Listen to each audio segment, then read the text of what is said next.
Hi, welcome back to my YouTube channel. If you haven't watched the first video in this series, where we created 2 custom sketching brushes, be sure to check it out using the link below. You can also download the sketching brushes I made during that video for free from my Gumroad shop. I'll include the link as well. In today's video, we're going to continue our brush making journey by creating a second custom brush, a textured ink shaper. So, let's do it! To start, let's open Procreate and create a square canvas and go to the brush library. If you already have the brush set from the first video, great. If not, just tap on the plus sign here to create a new brush set and tap on the plus sign to create a new brush. In the shape menu, tap edit, import. Today we're going to use shapes and grains from the source library. So tap on source library. For this textured ink shaper, I'm going to choose blotch. You can choose anything that you want, but make sure that it's something that has some texture in it. Tap done. Let's turn up the rotation to about 30% and turn randomization on. Now we'll go to grain, edit, import, source library. Now you can choose any kind of texture that you like. I'm going to use splatters. I'm going to 2-finger tap to invert it. Go to auto repeat. You can increase the grain scale, mirror overlap, mask hardness. Tap done. Okay, and now we have the texture. Let's increase the scale a little bit. Let's increase the jitter a little. 25, 26, 25. Let's add some streamline.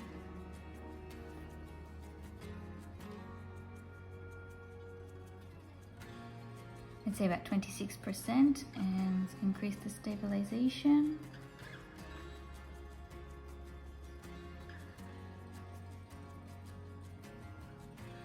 To about 30. We'll add some taper. We'll set the size to max, opacity to max.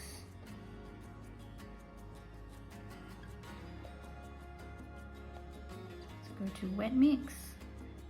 Decrease the charge a little. Let's go to dynamics. Increase the jitter size. 24 and the opacity to about 55.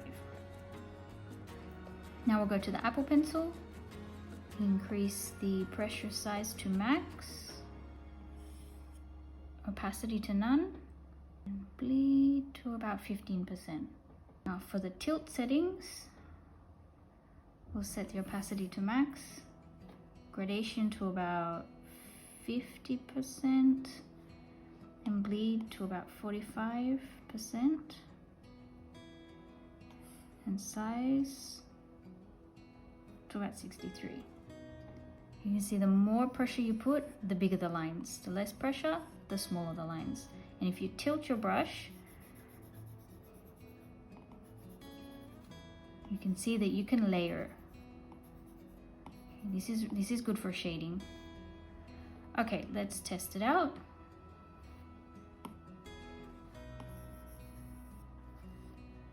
Okay, looks great. Don't forget to name your brush.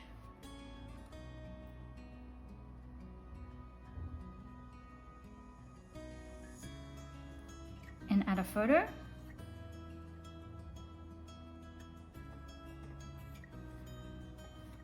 Put your name.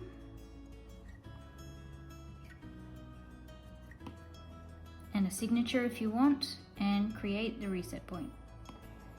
Save, tap done. Now we're going to test out our textured shaper brush using the cute flower sketch from the first video. If you don't have it, no worries. You can download it for free using the link below, or you can draw anything that you like. Also, the color palette that I'm going to use is available for free download as well. First, I'm going to go to the layer of the sketch, change the blending mode to multiply, and turn down the opacity. I'm going to start with this pink color for the pot. Make sure I have my brush. Okay, now let's start outlining the pot.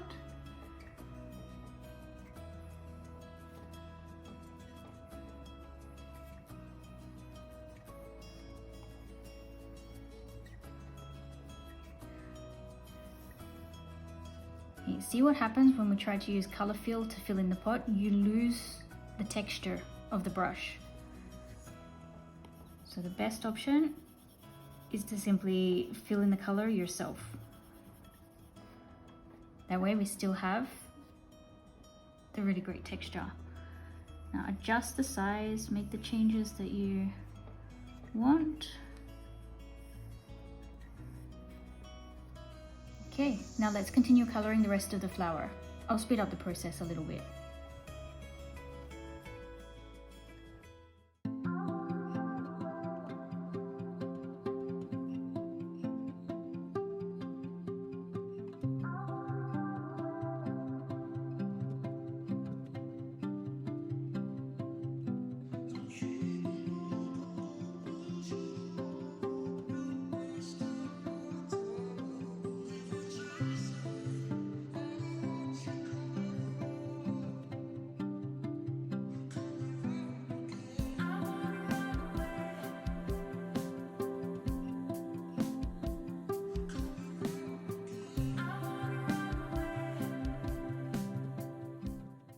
And there we have it, the base colors of our cute plant or whatever you decided to draw.